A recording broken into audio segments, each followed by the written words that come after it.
श्री जगन्नाथ मद्गुरु श्री जगद्गुरु मदात्मा सर्वभूतात्मा तस्मै श्री गुरवे नमः। नीलाचल निवासाय नित्याय परमात्मने बलभद्र सुभद्राभ्यां जगन्नाथाय ते नमः। क्रियायोग परंपरार समस्त गुरुमानक मु प्रणाम करुचे। विश्वर प्रत्येक संप्रदायर गुरुमानक मु प्रणाम करुचे। उपस्थित भगवत स्वरूपगण सबरी भितरे परमात्मा को उपलब्धि करी मु प्रणाम करुचे। मनुष्य सबुबले मनरे अनेक प्रश्न आसी थाए। प्रत्येक मनुष्य भितरे अनेक गुड़िए प्रश्न आसी थाए। प्रत्येक मनुष्य जिज्ञासु अटे। से प्रश्नर उत्तर जे निज भितरे अच्छे ताकू जना न थाए। मनरे जो प्रश्न उंकी मारे तार उत्तर भितरे अच्छे। केमिति आपण माने से उत्तर पाई परिबे? मनरे प्रश्न उठे। जदि आपण निज मन को उत्तर रे रखी पारिबे ताहले प्रत्येक प्रश्नर उत्तर आपण पाई परिबे। उत्तर कौन? आम शरीर रे चारिटी दिग अच्छे। फ्रंट पटा होची पूर्व दिग, बैकटा होची पश्चिम दिग, मुंडर ओपरी भागटा होची उत्तर दिग, आउ तलटा होची तळिपाटा होची दक्षिण दिग। जदि साधक बा साधिका सबु समय रे उत्तर रे रहे अर्थात सहस्रारे रुहे, प्रत्येक प्रश्नर उत्तर से पाई परिबो। व्यक्ति केबे उत्तर रहिया को चेष्टा करू नहीं। सबुबले से बहिर्मुखी, सबुबले से बाहर को रहिया पई, बाहरे रहिया पई इच्छा करे। कारण किए बाहरे रोचे किए भितरे रोचे। समीक्षा कले देखिबे सबुरी मूलरे एई मन। ए मन बाहर बुलुचे, बाहर को देखुचे, निज भितर को से देखु नहीं। निज भितरे से प्रश्नर उत्तर जे लुचि करी अच्छे ताकू जना नहीं। जदि से उत्तर रे रहिबो सबु प्रश्नर उत्तर से पाई परिबो।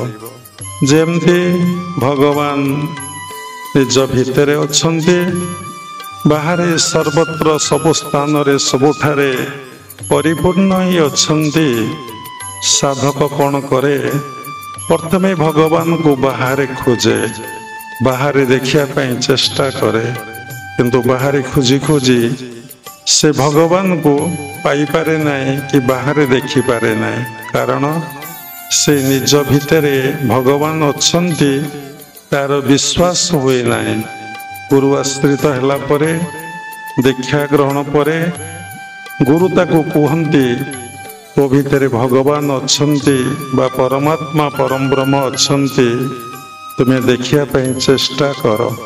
निज भितरे देखिले आपण बाहरे सर्वत्र देखि पारिबे।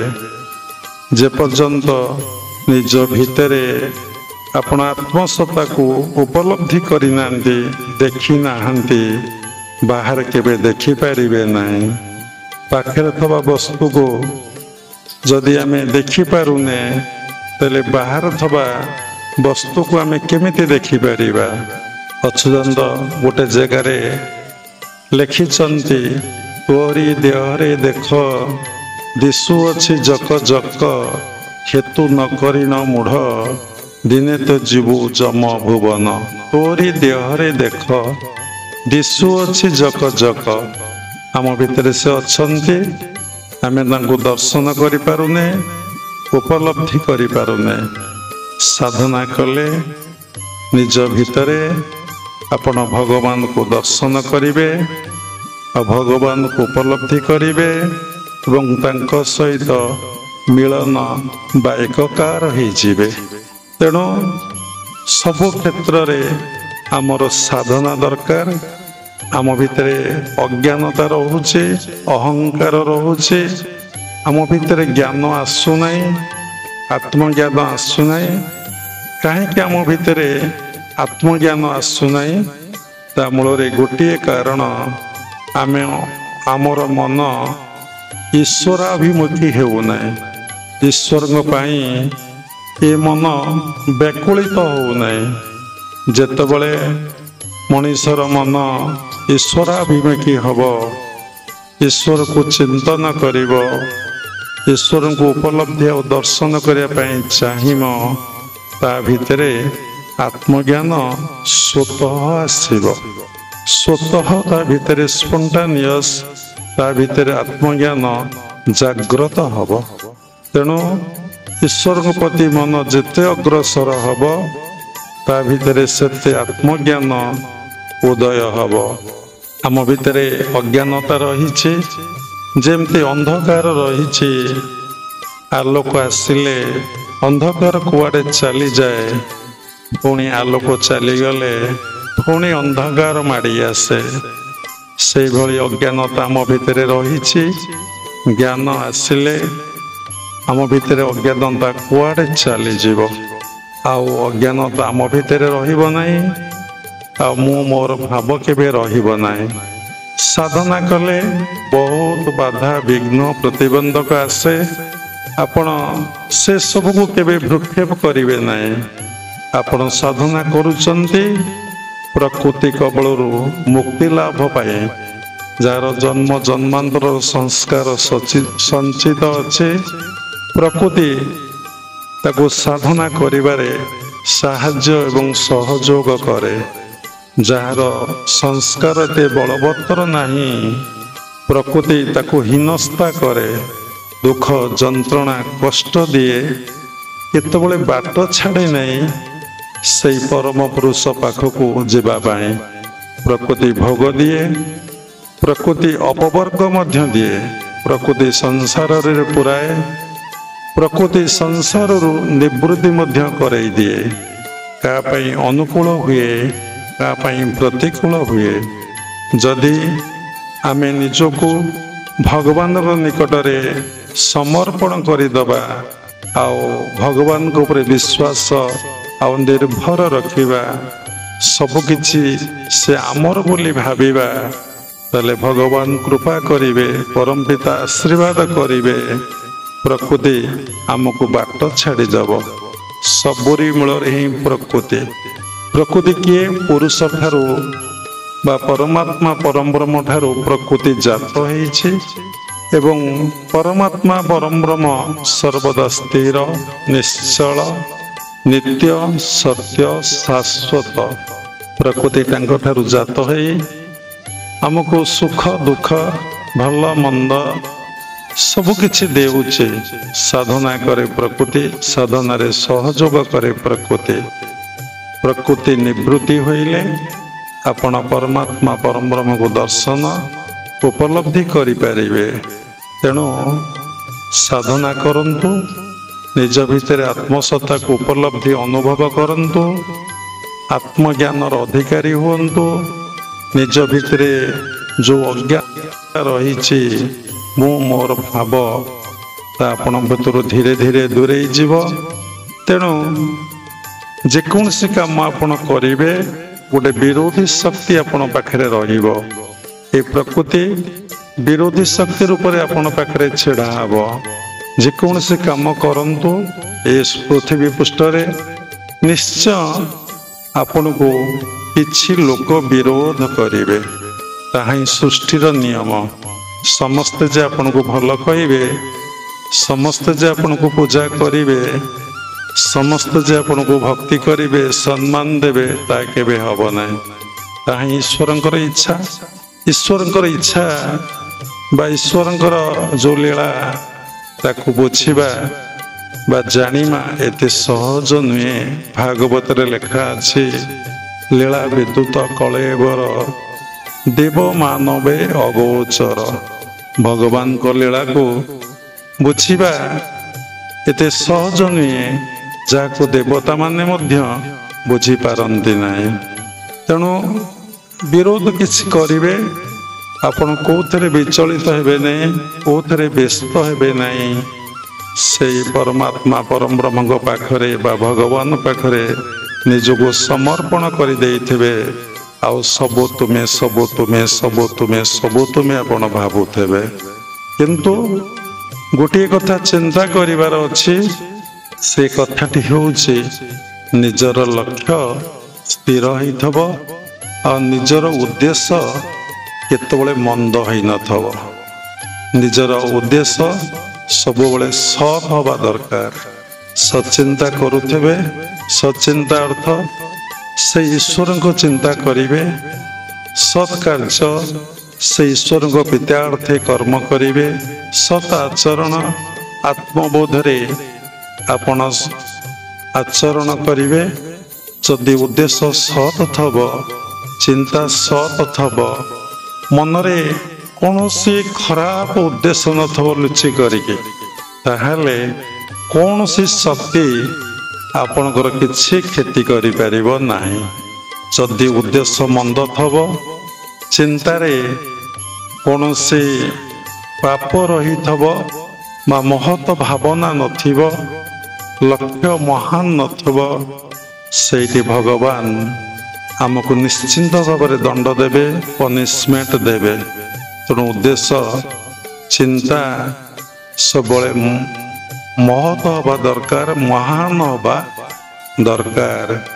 ବହୁତ ଦିନ ଆପଣ ବୁଲିଲେଣି, ବହୁତ ଦେଖିଲେଣି, ବହୁତ କଥା ଶୁଣିଲେଣି, ସମସ୍ତଙ୍କର କିଛି କିଛି ଅନୁଭୂତି ଅଛି, ଅନୁଭବ ନାହିଁ। ସାଧନା କଲେ ମଣିଷର ମନ ବା ଶ୍ୱାସ 0 ଡିଗ୍ରୀରେ ପହଞ୍ଚିଲେ ବା ଶୂନ୍ୟ ହେଲେ ଆପଣଙ୍କର ଅନୁଭବ ହିଁ ହେବ। ମଣିଷର ମନ ଯେତେବେଳେ ଶୂନ୍ୟରେ ପହଞ୍ଚି ନାହିଁ ବା ଶ୍ୱାସ ଶୂନ୍ୟରେ ପହଞ୍ଚି ନାହିଁ, ସେତେବେଳେ ଆପଣଙ୍କର ଅନୁଭବ କିଛି ହେବ ନାହିଁ, ଅନୁଭୂତି। ତେଣୁ ଭାଗବତରେ ଭଗବାନ କହିଛନ୍ତି ଉଦ୍ଧବକୁ, ଉଦ୍ଧବ ପଚାରିଲା, ପ୍ରଭୁ ମୁଁ କେମିତି ଆପଣଙ୍କୁ ଜାଣିବି? ନା ଜୀବର ଗତି ଅନୁଭବ। ଉଦ୍ଧବେ କହିଲେ ମାଧବ। ଭଗବାନ କହିଲେ ଉଦ୍ଧବ ତୁ ମୋତେ ଅନୁଭବରେ ଜାଣିବୁ। ଆପଣ ଭଗବାନଙ୍କୁ ଦର୍ଶନ କରିବା ପାଇଁ, ଜଗନ୍ନାଥଙ୍କୁ ଦର୍ଶନ କରିବା ପାଇଁ ମନ୍ଦିର ଗଲେ ବହୁତ ଭଲ, କିଛି ଖରାପ ନୁହେଁ।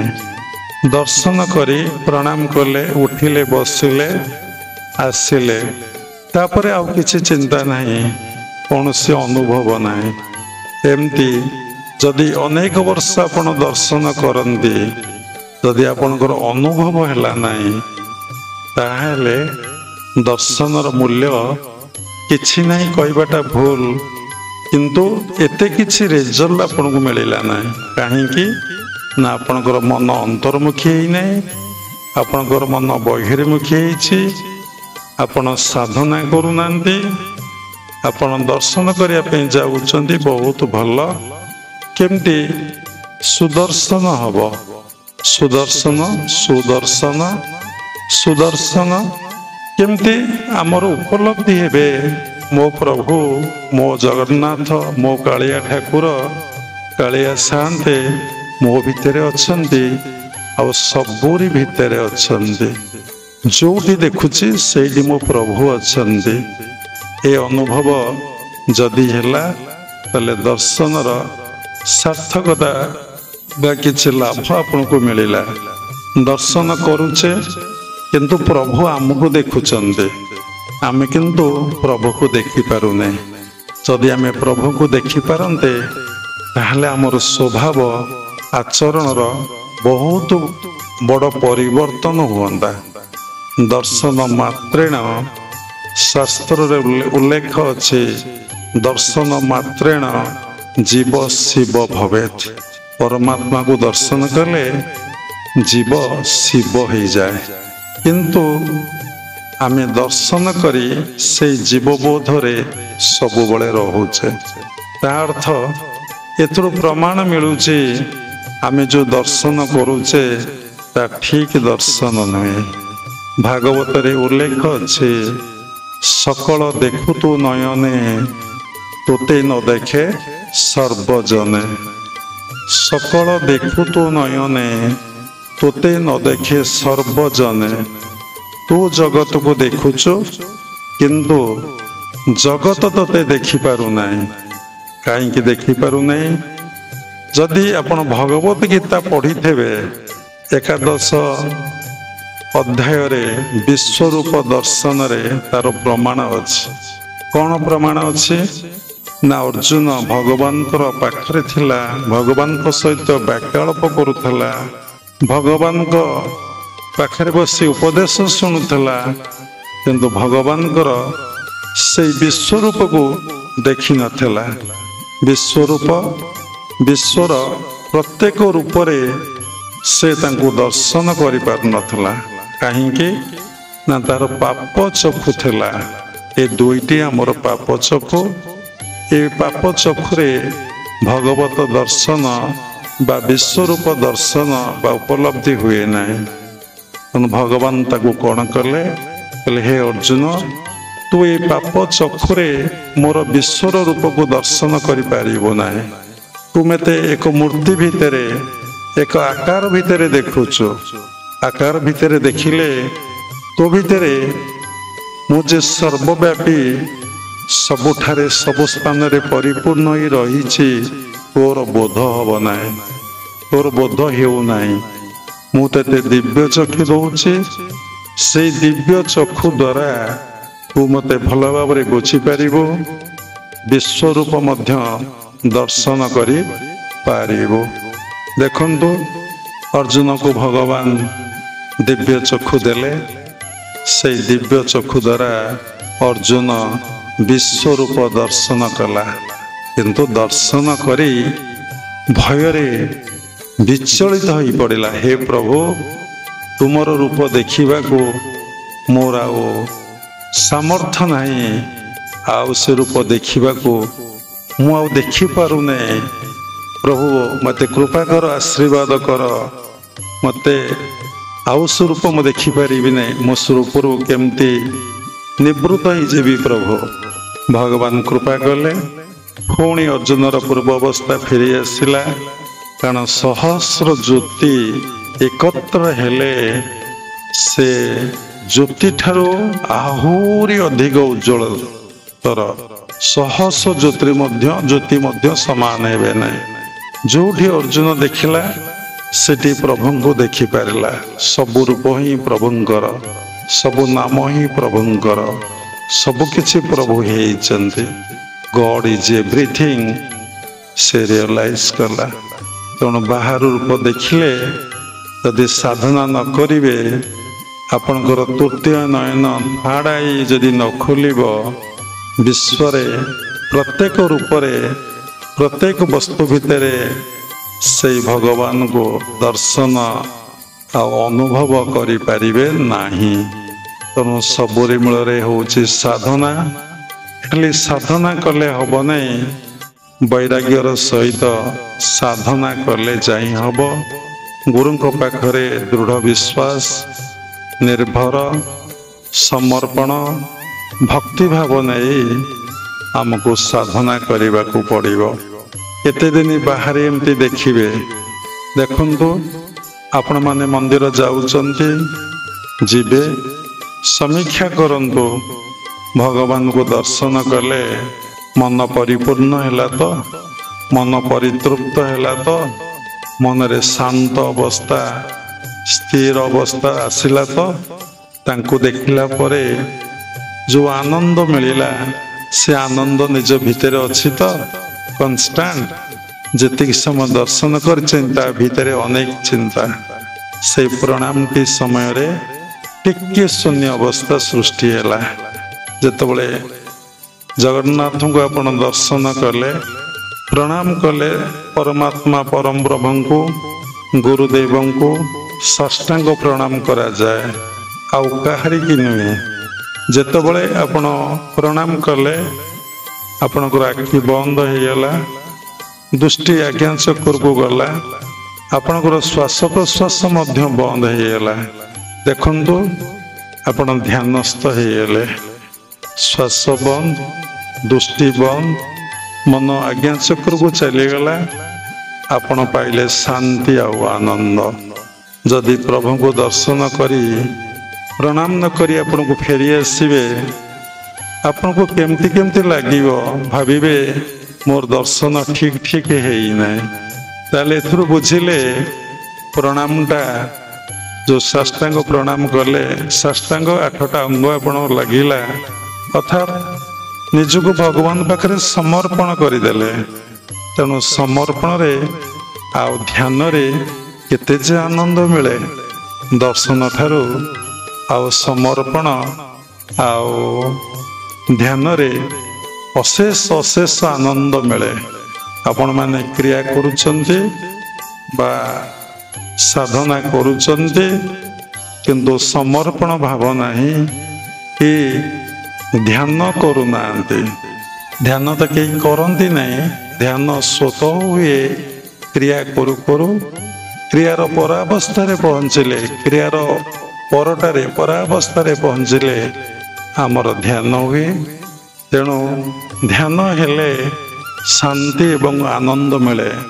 ପ୍ରକୃତରେ ଯେ ପ୍ରଭୁଙ୍କୁ ଦର୍ଶନ କରୁଥାଏ ମନ୍ଦିର ଭିତରେ, ଭାବ ଆସିଲେ, ଭାବ ପରେ ଭକ୍ତି ଆସେ, ଭାବରୁ ଭକ୍ତି ହୁଏ ଜାତ। ଭକ୍ତି ଆସିଲେ ଯଦି ଆପଣମାନଙ୍କର ଅନୁଭବ ଥବ, ଦେଖିବେ ଆଖିଟା ବନ୍ଦ ହେଇଯାଏ, ଆଉ ଦୃଷ୍ଟି ଆଜ୍ଞା ଆଉ ସହସ୍ରାକୁ ପଳାଏ। ଶ୍ୱାସ ପ୍ରଶ୍ୱାସ ଅତି କ୍ଷୀଣାତିକ୍ଷୀଣ ହେଇଯାଏ। ଶ୍ୱାସ ପ୍ରଶ୍ୱାସ ଯେତେ କ୍ଷୀଣ ହବ, ଯେତେ ସୂକ୍ଷ୍ମରୁ ସୂକ୍ଷ୍ମ ହବ, ଆପଣଙ୍କର ମନ ସେତେ ଶାନ୍ତ ହେଇଯିବ, ସେତେ ସ୍ଥିର ହେଇଯିବ, ସେତେ ଆନନ୍ଦର ଅଧିକାରୀ ହେବେ। ଆଉ ଶୂନ୍ୟ ଅବସ୍ଥା ଅନୁଭବ କରିବେ। ଆପଣଙ୍କୁ ଖାଲି ଲାଗିବ, ଯେମିତି ଆପଣଙ୍କର କେହି ଦୁନିଆରେ ନାହାନ୍ତି। ଭଗବାନ ଆପଣଙ୍କର, ଆପଣ ଆଉ ଭଗବାନଙ୍କର। ଆର ହାୟର ଷ୍ଟେଜ ଅଛି, ବୋଧବ ପ୍ରଭୁ ମୋର, ମୁଁ ହିଁ ପ୍ରଭୁଙ୍କର। ତେଣୁ ମନକୁ ବହିର୍ମୁଖୀ ନ କରି ଅନ୍ତର୍ମୁଖୀ କରନ୍ତୁ। ସବୁବେଳେ ସାଧନାରେ ବସିବା ପାଇଁ ଚେଷ୍ଟା କରନ୍ତୁ। ସକାଳ ସନ୍ଧ୍ୟାରେ ଧ୍ୟାନ ଅଭ୍ୟାସ କରନ୍ତୁ। ଯେତେବେଳେ ପାରୁଛନ୍ତି ଯୋଉଠି ଥାଆନ୍ତୁ ନା କାହିଁ, ଯୋଉଠି ବସନ୍ତୁ ନା କାହିଁକି, ସବୁବେଳେ ମନ ପ୍ରଭୁଙ୍କ ପାଖରେ ରଖିବା ପାଇଁ ଚେଷ୍ଟା କରନ୍ତୁ। ଏହା କ'ଣ ସମ୍ଭବ? ମନରେ ପ୍ରଶ୍ନ ଉଠିବ। ବାବା ସେଇ କଥା ମୂଳରୁ କହିଲେ, ସେ ଉତ୍ତର ଆପଣଙ୍କ ପାଖରେ ଅଛି।